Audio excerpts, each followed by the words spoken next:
Hi, and welcome to the Room of Rock with Ted and I. This time in the Room of Rock, this is part 3 of our Epiphone Headstock conversion. We finally complete it and you get to see the finished result. So, I'm sure you'd like a sneak preview. As if by magic. Well, that didn't work, did it? Let's try again. Oh, that's a bit better. There you go. There's the finished guitar, all back together and restrung. While I had it apart, I gave the fingerboard some lemon oil just to nourish it, and I also polished and dressed a couple of frets that were just showing a little bit of wear. So I thought, while I'd got it apart, it was silly not to. So, and a little bit of setting up. So, and there it is. I don't know whether you can see that. There will be some, I'll try and put that there against the window so you can see the outline of it more. There will be some pictures towards the end of the video showing you the finished guitar, so you'll be able to look at it a bit better. But yes, in this video, if you hang around, we show you how we went about finishing it and getting the colour. And actually, the colour match, now hopefully you can see that, you'll see it better in the pictures, is actually very good. So that cherry nitro cellulose lacquer that I bought was a very good match. And if you had a guitar like this, that maybe got a chip or a scratch in it, then that might be a way forward for repairing it if you were feeling brave.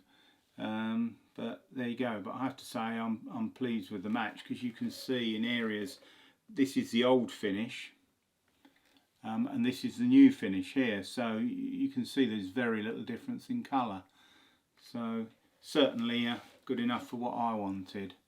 And I think personally that, you know, you see that it does set the guitar off and make it look a little bit more authentic, as we say, semi-authentic.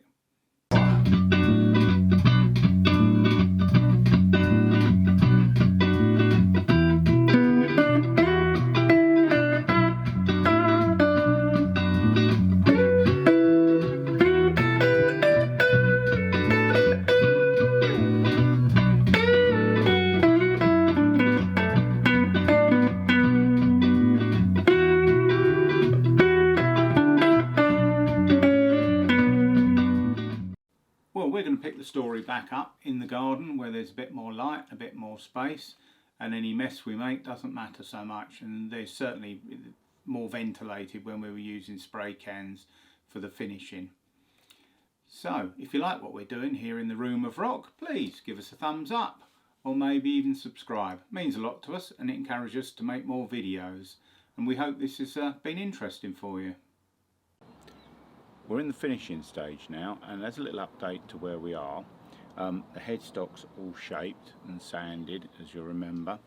One thing I have done, I didn't show, was I've filled the grain with some grain filler, because mahogany, which this neck is very porous. So you have to fill the actual grain so that it doesn't absorb all the paint and sink in. Then you get an uneven finish. So it's like a paste that you basically apply across the grain of the wood. So the idea being that the paste actually sits within the grain, in the depths of the grain, and then you try and scrape it off as smooth as you can. Then this morning, the first thing I'm going to do is sand it with some 600 grade paper, just to take off any surface grain filler, leaving only the stuff that's in the pores of the grain. So that's where we are. The other thing I've done, I had a little bit of a play with the paints I've bought on a test piece of scrap mahogany, and that there's got the grain filler. It's got some coats of the cherry. The cherry is like a clear lacquer, and it's also got a quick spray over with a clear coat, very roughly done, just to give me an idea of what sort of colour this is going to come out. Now, whilst it's not, I don't know if we can see that, whilst it's not 100%, it doesn't look like it's going to be a bad match, and it's probably going to be good enough for what I want. But really, it's only time's going to tell, and I think that because it's a tinted lacquer, you can keep applying it to get it a bit darker, but I did this just yesterday because I was keen to see what it looked like dry.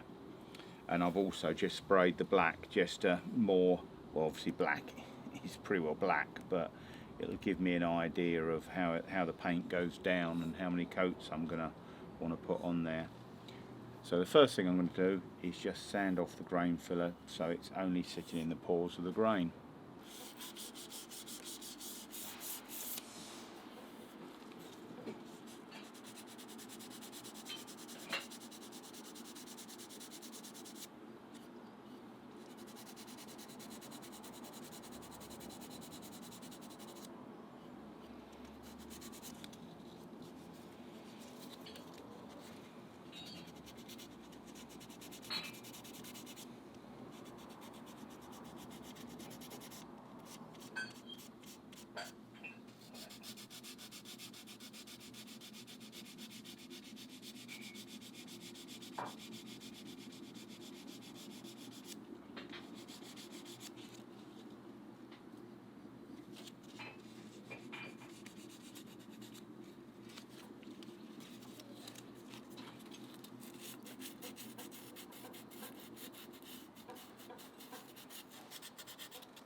Now the headstock's all sanded down so that the grain fillers, all the excess grain fillers been removed. Now I've never done this before, so I'm hoping I've got it right, but that feels pretty smooth now on both sides, and the grain filler appears to be only in the grain.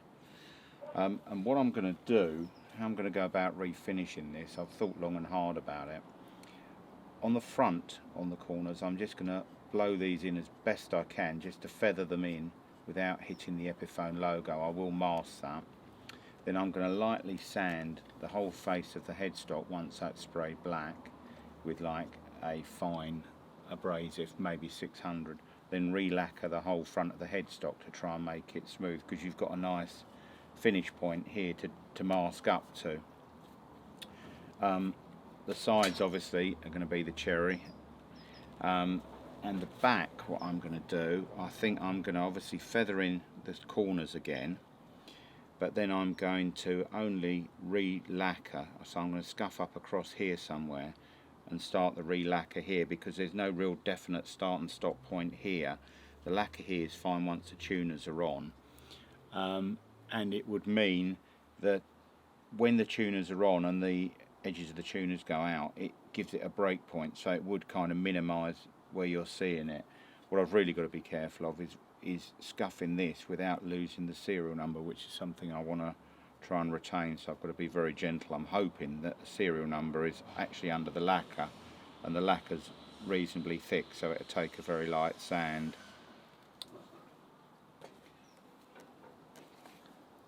So the next thing I'll do is I'll just wipe this down gently to get rid of any excess dust that's still left on there. Obviously I don't want to damp it, so I'll just wipe it down, and then I will mask up the face of the headstock, and I'll mask the serial number as well, and I'll start applying the cherry lacquer. What I've done is grab one of the machine heads and drop that in, and my thought is if I go through the middle of there, across and there with the new lacquer line as a sort of feathering edge point, it'll help break up the join where the lacquer joins for later, because there isn't any sharp edges here to join up to. There's nothing to mask to like there is on the front with the nut.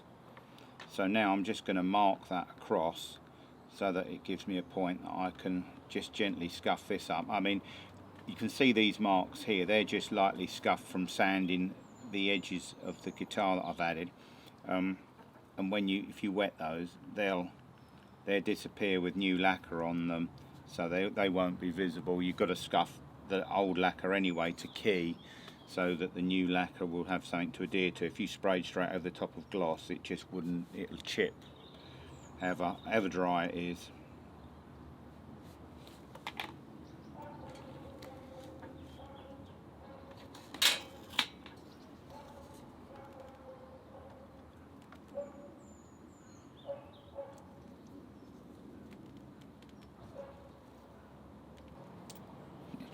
So that's all I've done, just so that I know if I start scuffing up around here gently, that will give me a line to work to, and I've got to be very, very gentle over the serial number. Now I've got a little piece of P600 that's very fine, gently just scuffing the surface up.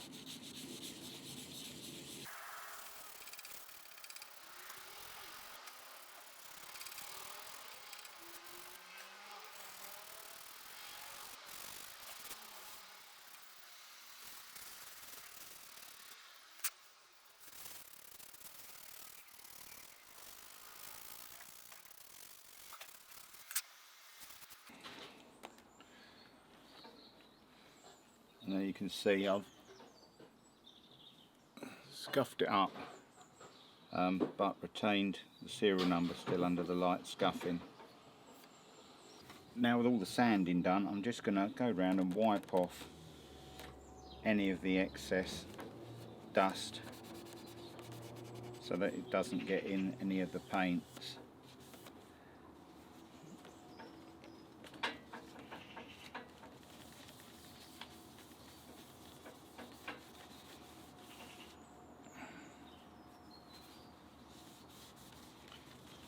It's not too bad because I have been wiping it constantly as we go. So the next thing to do is mask up the serial number on the back and the front of the headstock, which I'll start doing. Headstock's all wiped down. I'm now just going to mask off the face of it, again using the same green decorator's masking tape I've used previously.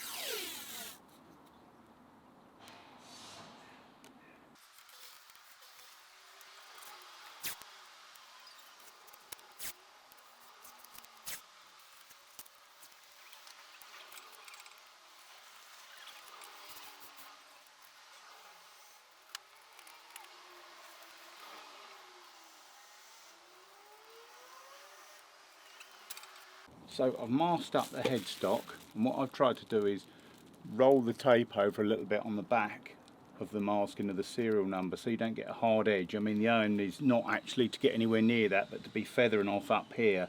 But obviously with a spray can like I'm going to be using, that's going to be quite a hard ask. So, and I've put the whole guitar in a bin bag. That'll save a load of masking, and also it'll mean that any dust that's on the guitar should be trapped in there and won't get blown into the spray. So there we go, we've got the edges exposed and the top and the edges we've got to feather in. So the next thing to do is get out the spray paint and give it a good shake. This is the paint I've bought. It's called Clear Red Gloss, and it's a nitrocellulose lacquer. And it came from the Manchester Guitar Tech, and the reason I got it from there, because guitar paints are available from Amazon and everything, but there's a lot of information and instruction on his website, so it proved quite a good source of information. So if you are interested in Manchester Guitar Tech, and he goes into detail on lots of types of finishing and the products he uses, so I thought because of that, that's the one I would try. I mean, obviously when you actually look at the area that I've got to spray, I don't need a lot at all. And thinking about it, possibly you could have bought the paint in a pot, and for that area just gently painted it with a good brush, and that would probably have worked, because you're not trying to cover much of an area at all. It's a thought for the future. Certainly with the black, that would be quite easy to feather in with a brush, and it's such a small area that I don't think it'd actually show once the lacquer's on top of it anyway. Well, I've moved the guitar now onto a guitar stand, so any oversprays doesn't damage anything near it. So I've given the can a good shake up for a couple of minutes, and now I'm going to gently start building up the paint up the sides, around the top and on the back.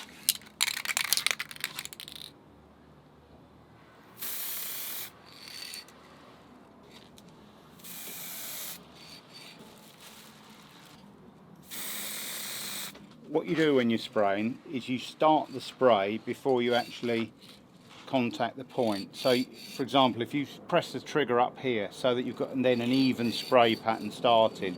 So what you don't want to do is put it here, push, and then you'll end up with a big build up of paint. So press and then up there like that.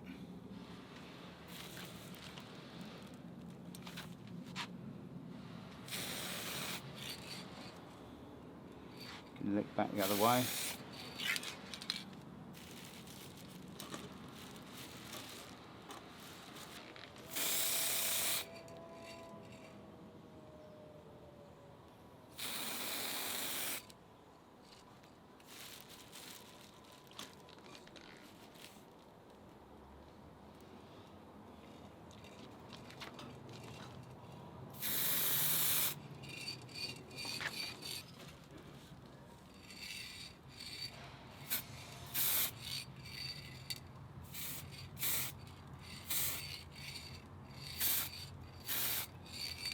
I'm just going to leave that now to start to tack off a little bit before I apply any more paint. Coat 2.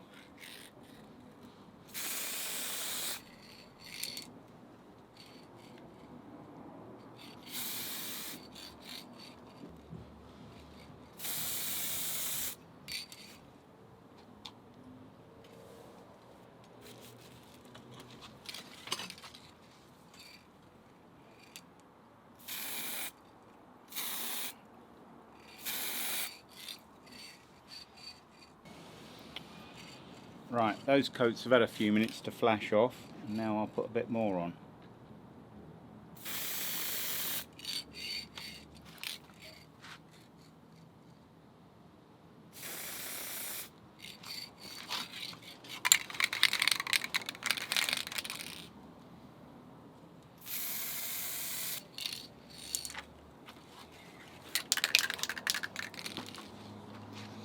Same again, let that flash off. Now I've moved in close, hopefully that's in focus, and I can give you a bit of a look at the finish. Now I have to say, I'm pretty pleased with the paints. They went on well, or it went on well, and it covered well. I mean, you can still see a little bit of a join because of the newness of the wood compared to the old wood, but for what I wanted, I think that's pretty good. And I think there is a danger with these things, if you're not careful, you go too far and do more damage than good. So I think for me that's a stop point. I'm happy with that, and I'll now leave that to dry so I can remove the masking, and the next thing will be to put the black on the front of the headstock. Well, here we are now on day 2. The red was all applied yesterday on a warm day, so it's had all night and all day to dry.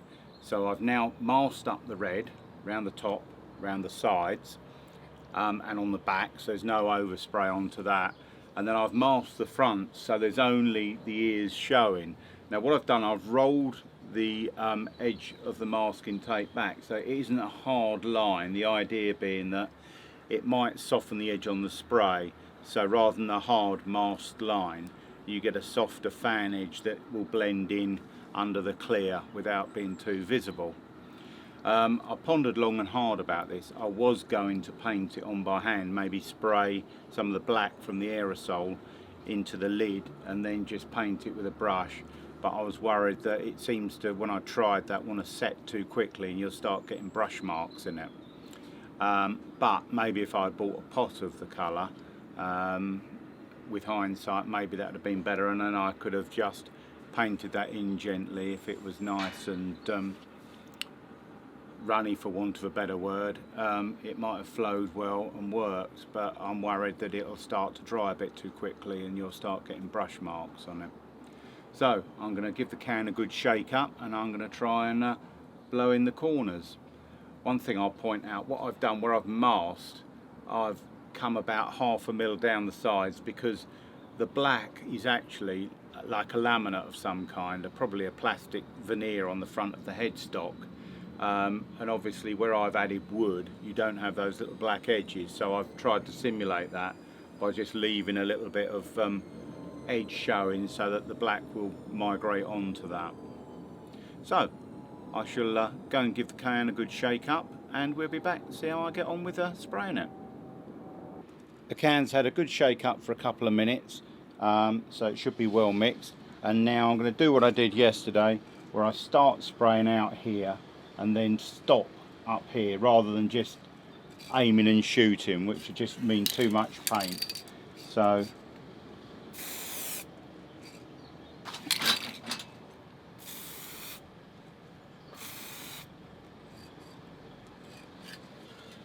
just leave that to flash off for a second or two. It's had a minute or two to flash off.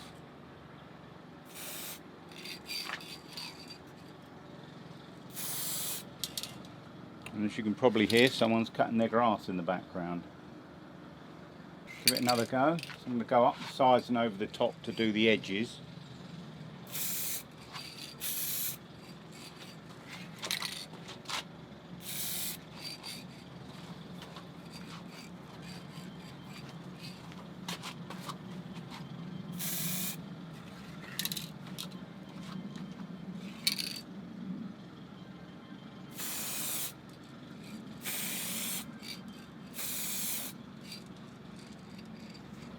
Now we'll leave that to flash off. Right, so this is another day. The paint's had overnight to dry. So what I've done now, I've gently scuffed the paint and the original headstock finish with 800 grit paper. It's very fine, just to give a key so that the varnish has got something to stick to. If you can look, I've just slightly matted it. It hasn't harmed the logos or anything. And I've done the same with the back up to about here where the tuning keys go, just so I can blend the varnish in. And I've done the same down the sides, just gently flatten those off just to give a key, being very careful, because what you don't want to do is rub through the colour that you've painstakingly applied. So I did it very, very gentle pressure by hand. So the next thing I'm going to do is wipe the surface down with like a grease remover and make sure there's nothing on there. Then I can mask up the bits that I don't want to hit. Obviously the guitar's still in the bag, so that means that a lot of the masking's already taken care of. These are what I'm using. I got these just from my local sort of motor parts place, and they're like a tissue that's moist, so that you can just gently rub over and remove anything without actually affecting the painted surface.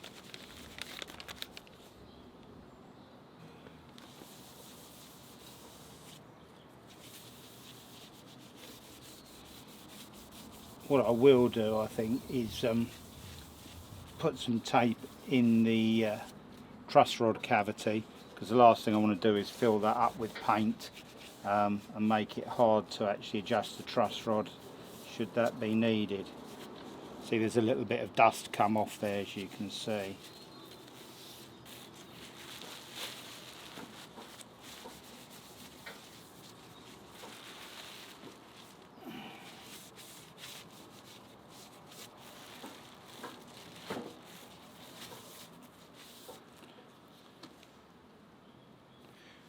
Now what I'll do, obviously I'll mask the headstock up for where I don't want any of the varnish to go, and once that's done I'll give it one quick wipe over again just to make sure there's no muck on there.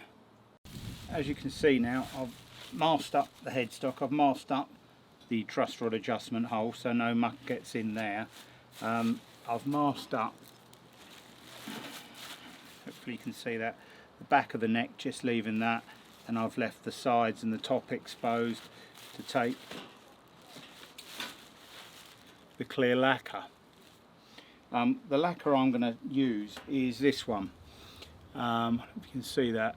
I've used it before on stuff and been pleased with the results. It seems to give a good gloss and build up well to give a nice deep shine. It says it's compatible with both water-based and solvent-based paints, so it should be fine. I did do a test piece and it seemed to work. two reasons. It's UV resistant, so it shouldn't yellow. And the reason I didn't want it to yellow is because the rest of the guitar is finished in probably polyester, which won't yellow. So what I didn't want is where I've done this work to in time yellow up and be more obvious. So I thought that would be a good thing. And the other thing is I had this in the garage from another project, so it made sense to try and use it up. So I'm now going to give this a shake for a couple of minutes and then put my first coat of clear down. Well, that's had a couple of minutes shaking up. Now one thing with these is there's no ball bearing or anything in the clear cans, so you can't hear them rattling around, but I've given that 2 minutes worth of shaking, so hopefully that's mixed up, and let's see.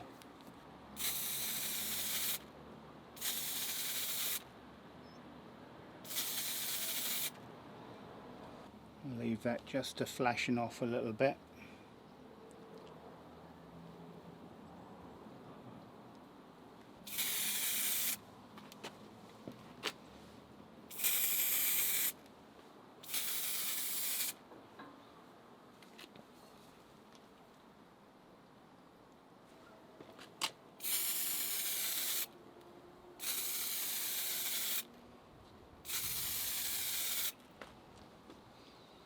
Again, you can see going past the start and stop point of the spray, so you're not building up too much paint. Again, let that flash off for a little bit.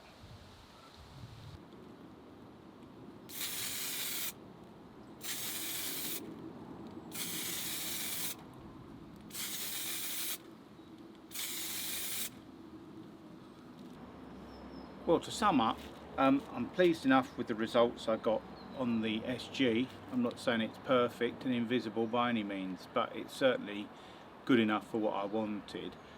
It's given me the confidence to finally tackle the Les Paul, a project that started 11 years ago.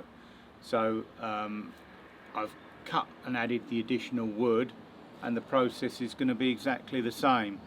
The neck on this one is actually maple. When I cut the ears off, you could actually see how light the wood was. What I'll do, I will move in so you can see the difference between the template I've got and the initial outline or original outline of the Epiphone headstock. Well, hopefully you can see, looking at this shows the difference between the Epiphone headstock and the template of the open book headstock that I've got. Now at the midpoint here, it's pretty well the same. It tapers in here. I hope you can see that. If I do that, maybe that'll help you. Tapers in here. Now this area is different, but I didn't bother modifying that on the other one. I probably won't do it on this one either. So that, I think, is part of the reason that flares out so much. Is part of the reason the Epiphone headstock looks so different. And then it tapers in at the top. I don't know if you can see that there and over here. Now the actual top, the dove wing part, is exactly the same, and the start of the ears are, it's just where it's cropped off. So that shows, also you might be able to see, hopefully, the difference in hole positions. The centre holes are identical. Those ones are very slightly further out, and I mean, looking at that, it's literally probably a couple of millimetres, which to my mind isn't worth all the effort of plugging, doweling and re-drilling the holes just to move them out a whisker, because of all the extra finishing work that then makes for you. That means you've got to refinish the whole of the back of the headstock. And the same here, again, they're marginally different, probably only a millimetre different each side there.